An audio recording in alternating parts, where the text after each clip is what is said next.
मंडळी, तर तुम्हाला इंस्टाग्रामवरती मराठी क्रिएटर्सचे पूर्वपार चालत आलेली प्रथा माहितीच असेल, आणि जर माहिती नसेल तर तुम्ही सुखी जीवन जगत आहात. तर मराठी रील टाकणाऱ्यांची एक प्रथा आहे. रील टाकायच्या 100-200 फॉलोअर्स बनवायचे आणि नंतर जर तुम्ही मुलगा असाल तर एक कपड्याचं दुकान टाकायचं आणि जर मुलगी असाल तर एक पार्लर खोलायचं.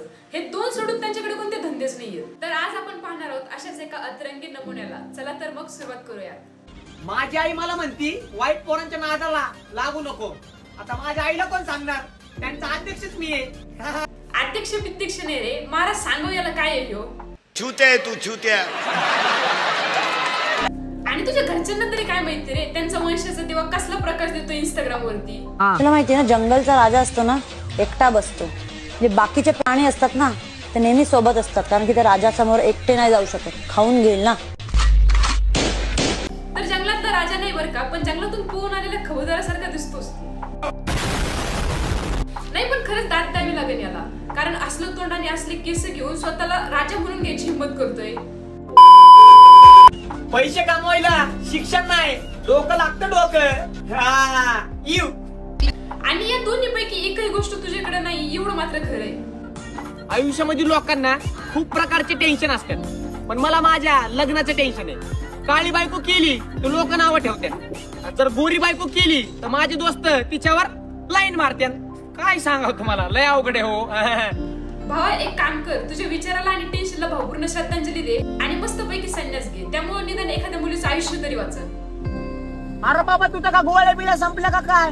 आमची चडी वाळणं झाली 3 दिवस झाले. आता तरी बस कर. सकाळी पडायलाय, संध्याकाळी पडायलाय, रातभर पडायलाय, दुपारी पडायलाय. पावसाचे नाही बरं का, पण तुझ्या 100% गोळ्या संपल्या. त्यामुळे परत त्या गचपटीच्या गोळ्या पुन्हा चालू कर.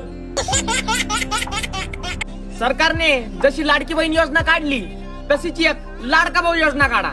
लाडक्या बहिणीला 1,500 रुपये दिल्यात, लाडक्या भावाला 300 रुपये द्या, म्हणजे लाडक्या भावाचं रिचार्ज तरी भागन. द्या 300 रुपये. तर हा भाऊ स्वतःला यो उत्तेजक म्हणून घेतो आणि 300 रुपयाच्या रिचार्ज साठी सरकारकडे भीक मागतो. शोभतंय का तुला? पोरींनो, तुम्हाला जर रिप्लाय द्यायचा असेल ना तर जरा वेळेवर द्या. सकाळी एक, दुपारी एक, संध्याकाळी एक. रिप्लाय देताय का गोळ्या देताय? खेकड्यांनो खरंच जर तुला 3 टाइम कोणतरी गोळ्या दिल्या असत्या ना तर अशी व्हिडिओ बघायची वेळ नसते आली आमच्यावर. आमचा कुठे नाद करता शेट? आम्ही शाळेत बॅक बेंचर असून सुद्धा टॉप लेवलच्या पोरी पाठवल्यात. वर्गातल्या टॉपवर पोरी इशेत नाही. हसायचं होतं का भावा? लय भारी जोक मारलास, पुन्हा नको मारूस. आय होप तुम्हाला व्हिडिओ आवडला असेल तर लाईक, शेअर आणि सबस्क्राईब करायला विसरू नका. तोपर्यंत बाय बाय.